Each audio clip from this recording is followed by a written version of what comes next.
नमस्कार, मैं मोहित बिष्ट। दोस्तों, उत्तराखंड में बस दुर्घटना ने सबके मन को झकझोर करके रख दिया। हमारे पास शब्द नहीं है कि आखिर हम किन शब्दों से इसे बयां करें कि जो ये पूरी घटनाक्रम हुआ। दोस्तों, कितना बड़ा दुख होता होगा जिनके परिवार वाले इस बस में सफ़र कर रहे थे। किसी ने अपने माँ बाप को खो दिया तो किसी ने अपने बच्चों को खो दिया। क्या बीत रही होगी उन परिवारों के ऊपर में जिनके परिवार का सदस्य इस बस दुर्घटना में मृत्यु हो गया, जिसके घर वाले इस वक्त आखिर घायल पड़े हुए हैं। क्या गुजर रहे हुए उन लोगों के ऊपर में कुछ भी कह पाना बड़ा मुश्किल है। आखिर दोष किसे दें, किसकी गलती माने, कुछ भी कहना इस वक्त बड़ा मुश्किल हो रहा है। दरअसल आप सभी को बता दें कि उत्तराखंड पौड़ी गढ़वाल के नैनीडांडा के केनाथ से एक बस जो कि GMOU यानी जिस प्रकार कुमाऊं मंडल में KMOU चलती है, ठीक उसी प्रकार गढ़वाल से GMOU बस चलती है। तो ये GMOU की बस केनाथ से सवेरे 7 बजे निकली। तो जब मरचुला के पास कुपी गांव के पास पहुंची तो जब यह बस जहां पर दुर्घटना हुई उससे ठीक पहले जो यात्रियों द्वारा बताया गया कि बस के जो ड्राइवर थे उन्होंने पहले ही लोगों को यह आगाज़ कर दिया था कि बस में जो है बस वो केवल 37 सीटर है, जबकि उसमें सवार 63 लोग हो गए थे। क्योंकि बस पहले ही डगमगाने लग गई थी तो ड्राइवर ने पहले ही यह आगाज़ कर लिया था कि कुछ लोग यहाँ पर उतर जाइए क्योंकि बस में जो है ओवरलोड हो रहा है। तो किसी ने भी वो उनकी बात नहीं मानी।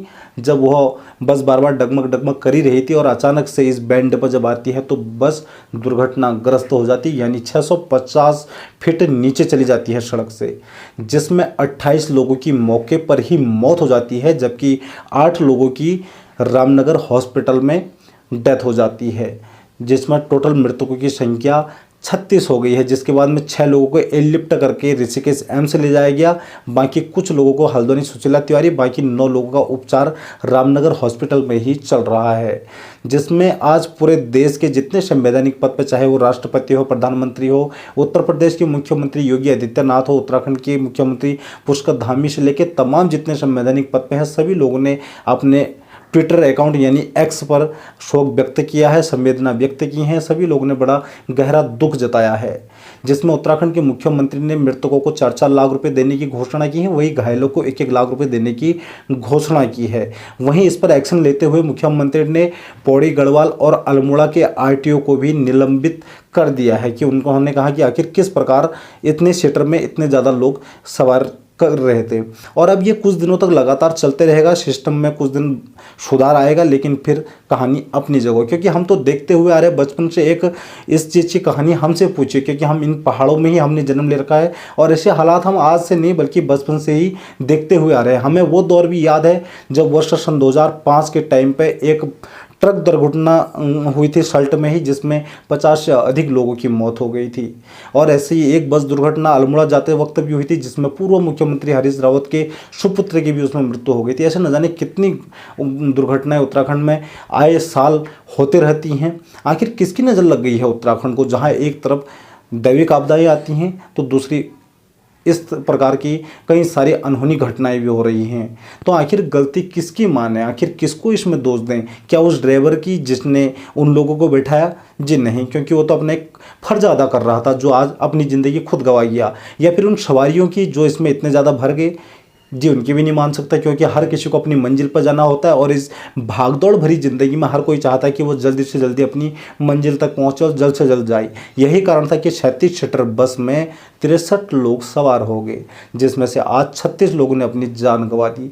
तो क्या गुजर रही होगी उन परिवार वालों के ऊपर में जिन्होंने इसमें अपना पुत्र खोया, किसी ने अपनी पुत्री खोई, किसी ने अपने माँ बाप खोए, किसी ने अपना चाचा खोया, तो किसी ने अपना भांजा खोया। तो क्या गुजर रही होगी उन लोगों के ऊपर में, यह सब बताना भी बड़ा कठिन हो रहा है। क्योंकि जब से मैंने खुद यह खबर सुनी तब से मैं खुद हताश हूँ। कुछ भी शब्द निकल पाना भी बड़ा मुश्किल हो रहे लफ्ज़ से, महज कल्पना करने से ही दर्द हो रहा है सीने में। क्योंकि हम भी इस पीड़ा को आए दिन आए साल देखते हुए आते हैं हमारे उत्तराखंड में किस प्रकार हो रहा है। तो आखिर इसमें किसकी गलती माने, ये एक बड़ा चिंतनीय सवाल है। और आखिर कब तक ऐसा चलता रहेगा, ये भी बड़ा दुखद है। और जो यात्रियों ने, घायल यात्रियों द्वारा बताया गया है कि कुछ लोग तो वहाँ आधे 1 घंटे तक तड़पते रहे वहाँ, क्योंकि टाइम से सुविधा नहीं मिल पाना या फिर टाइम से अस्पताल उनको नहीं ले जा पाना, जिसके कारण में कई लोगों की जान चली गई। अगर अच्छे अस्पताल पहाड़ों में उपलब्ध होते, अगर नज़दीकी कहीं अच्छे अस्पताल होते तो उनको जल्द से जल्द वहाँ पर ले जाया जाता तो कई लोगों की जान बच सकती थी। हमारे उत्तराखंड में लाचार स्वास्थ्य व्यवस्थाओं के चक्कर में आज न जाने कितने लोगों ने अपनी जान गंवा दी, और ये हर साल का हो गया, क्योंकि हमारे पास में कोई अच्छी सुविधा उपलब्ध ही नहीं है। तो अगर इस चीज़ को हम बयां करें तो लोगों का कहना होता है कि आप राजनीति करते हैं, तो आखिर राजनीति भी क्या करें इसमें और क्या ना करें, कुछ भी समझ से परे है।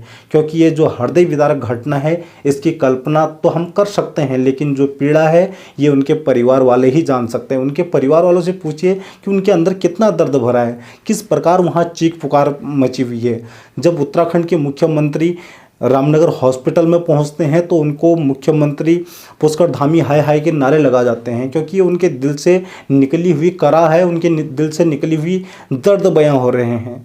तो दोस्तों बड़ा कुछ कहना पाना इस विषय में बड़ा दर्द हो रहा है। जिस प्रकार आप एक देख सकते हैं छोटी सी बच्ची शिवानी जो कि मात्र 3 वर्ष की है, जिसने अपने माता पिता को खो दिया है, जिसका ऋषिकेश में उपचार चल रहा है क्योंकि उसके सर में कुछ चोटें हैं, कुछ उसकी हड्डियों में चोटें हैं। वो बार बार अपनी मम्मी पापा को पुकार रही है, लेकिन उसे नहीं पता कि उसके मम्मी पापा अब इस दुनिया में ही नहीं रहे। आखिर क्यों वो इतना रो रही है? तो ऐसा न जाने कितने लोगों के साथ हो रखा है जो वहाँ पर अपनी पीड़ा को किसी को भी बताने के लायक नहीं है। किसको बताएंगे वो अपनी पीड़ा? वो सिर्फ भगवान से यही प्रार्थना कर रहे हैं, अगर वो सही हैं तो उनको जल्द से सही कर दे और उनके परिजनों को सही कर दे, जबकि उनको कुछ पता ही नहीं है हालात के बारे में कि हालात क्या हो चुके हैं। तो हम इस पूरी घटना में जितने भी लोग मृतक हुए हैं उन सभी के लिए भगवान से प्रार्थना करते हैं उन दिवंगत आत्मा को शांति प्रदान करे, और जितने लोग घायल हो रखे हैं उन सभी को भगवान जल्द से जल्द ठीक करे, स्वस्थ करे। और हम उन्हें धन्यवाद करते हैं उन लोगों को जिन्होंने बिना किसी जाति धर्म को देखते हुए अपना ब्लड डोनेशन उन घायलों के लिए किया, जिन्होंने कुछ भी ना देखते हुए तुरंत, इसमें न जाने सैकड़ों लोग ऐसे थे जिन्होंने आज अपना ब्लड डोनेशन घायलों के लिए किया, जो भाग भाग कर अपना ब्लड डोनेशन कर रहे थे। हम उन सभी लोगों का भी धन्यवाद करते हैं क्योंकि आपने मानवता को मिसाल कायम की है। और धन्यवाद करते हैं हम उन सभी ग्रामवासियों को जिन्होंने मदद करते हुए इन घायलों को जल्द से जल्द उपचार के लिए भेजा। और आखिर जो घटना हुई वो वास्तव में बड़ा दुखद है, कुछ भी कह पाना बड़ा मुश्किल हो रखा है, क्योंकि हमें खुद इस चीज़ का काफ़ी ज़्यादा दुख है और इस बारे में हम आगे कुछ भी बताने के लिए सक्षम भी नहीं है। तो बहुत बहुत धन्यवाद। वीडियो तमाम मित्रों तक अवश्य शेयर कीजिए और भगवान से प्रार्थना कीजिए जो भी दिवंगत हैं उनकी आत्मा को शांति मिले। धन्यवाद।